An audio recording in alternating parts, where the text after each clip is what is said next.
All right, our next topic is factorial ANOVA.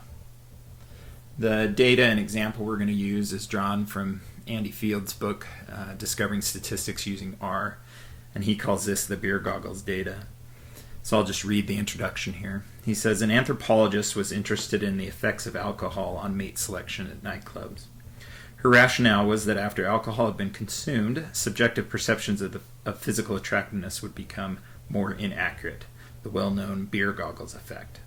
She was also interested in whether this effect was different for men and women. She picked 48 students, 24 male and 24 female. She then took groups of 8 participants to a nightclub and gave them no alcohol. Participants received placebo drinks, 2 pints of strong lager or 4 pints of strong lager. At the end of the evening, she took a photograph of the person that the participant was chatting up. She then got a pool of independent judges to assess the attractiveness of the person in each photograph out of 100. That's from page 501 of his textbook. So as we start to talk about factorial ANOVA, one of the key things to begin to understand is the notation and the way in which we talk about data in an ANOVA context. So what I've got over here is a stata table. You'll see it's a table with 2 variables in it. So it's the alcohol variable by the gender variable. And then the C just means contents. So the contents of this table is the N, okay, in each cell, okay. So you can kind of think of each intersection of gender and drink. So like this one right here, that's one cell, and there are 8 people per cell in this study. We would call this a 3x2 design. What you know is, since it's something by one other thing, that means there's 2 factors, okay? The 3 and the 2 refer to the levels of those 2 factors. So drink has 3 levels and gender has 2 levels, okay? So it's a 3x2 design. And you talk about, when you're describing what goes first, the rows and then the columns, so 3 by 2. It's also really common in ANOVA to think about, or to call factors the A, B, and C factors. C if there's a 3rd factor. If you get to a 4th factor, it could be D, and so on. Which factor gets which letter is completely arbitrary, but it's common to start with A, B, and then if there's another factor to call that C, and so on. So the rows get A, columns B, some super columns would get C, and so on. Continuing on with notation, we're going to define the outcome as Y with the subscripts I, J, and K. And the way we would describe this in this specific instance is it's the outcome, which is the attractiveness, for person I in level J of the factor A and level K of factor B. Okay? So let's just start with factor A, which is the alcohol condition. There's 3 levels. So this J subscript will range from 1 to 3. B, the gender factor, has 2 levels. So K, the subscript, will range from 1 to 2. And then there are 8 people per cell, which is what we saw on the last slide. So the I ranges from 1 to 8. Okay, so if what you know is that a person is Y 2, 2,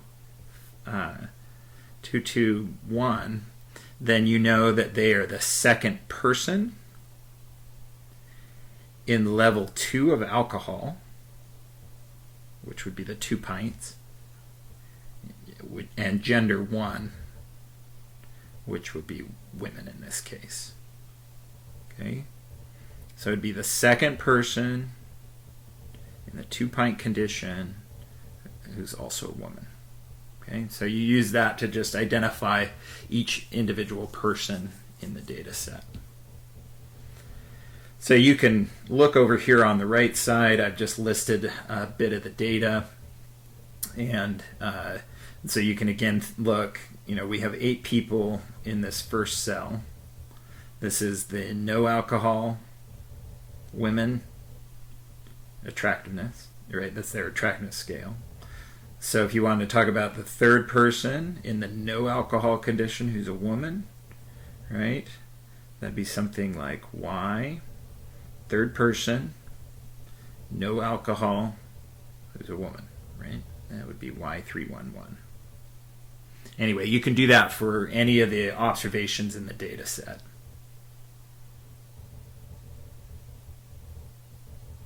So we're going to transition now back to Stata for a few minutes and look at the data.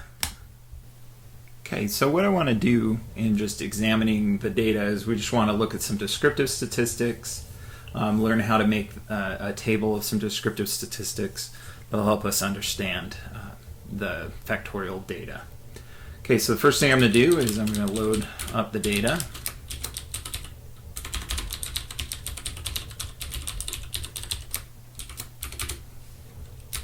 So we'll get that loaded up.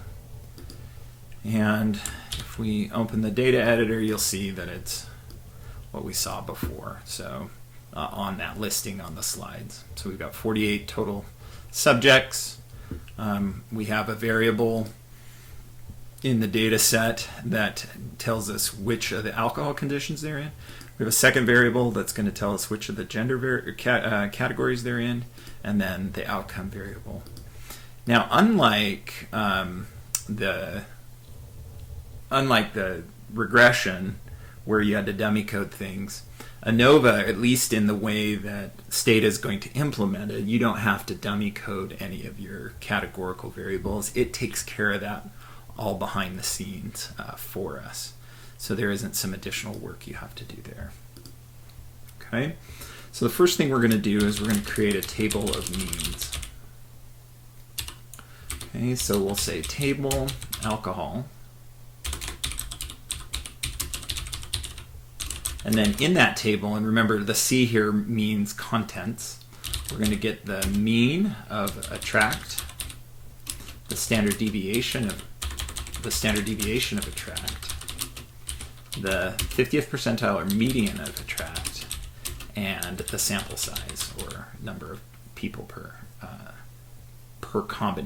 cell here. So these are going to be the cell means, the cell standard deviation, the cell median, the cell sample size. Go ahead and run that. There we go. Okay, so we have our drink by gender, the mean for each of these conditions.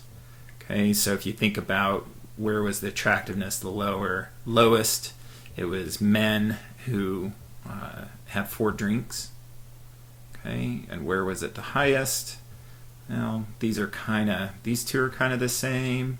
They aren't that different from here. Frankly, the women don't differ really at all very much. Maybe going down a little bit to the 4 pints there. Okay, so I just want to make this table a little better looking, so I'm going to clean up the formatting. So I'm going to repeat this, alcohol, gender, and I'm just going to copy this down, and then I'm going to use what's called the format statement. And that's this 0.2 is the key thing here, and that's going to round these variables, just all these numbers over here, to 2 decimal points. So you'll see how it works here as I run it. Okay, so it just looks a little bit better. It's a little easier to read. And if you were going to present this in a presentation or a paper, this is, typically you're going to need to round it. So having them rounded automatically by the computer, make sure you don't make mistakes. Okay, and then we can do one more thing to make the table just a little bit easier to read. So, and that's we're going to use the by option in the table command. So I'm just going to copy this whole thing, and then first we're going to get rid of gender right here, and then we're going to add by gender as an option, and you'll see what that does. Okay, so that separates it out. That's just when you have a lot of data per cell, sometimes it's nicer to have it look like this. So whether you like this or this partly depends on the purpose of the table. I like this one in particular because it tells me what each of the columns are. Here I have to remember the order in which I put them just as I'm looking at it. When I only have 3 or 4 things, not a big deal. So it just kind of depends on what you like to do. Okay. So again, you can remember like part of what we're looking for here is just the extent to which attractiveness changes in combination with alcohol and gender, and using these descriptive statistics helps us see where the pattern or where the effect might be. And it really does seem the combination of being a man and having a lot to drink that really pulled these things down. And the median looks like to be the same. See, there's a little more variability with the men.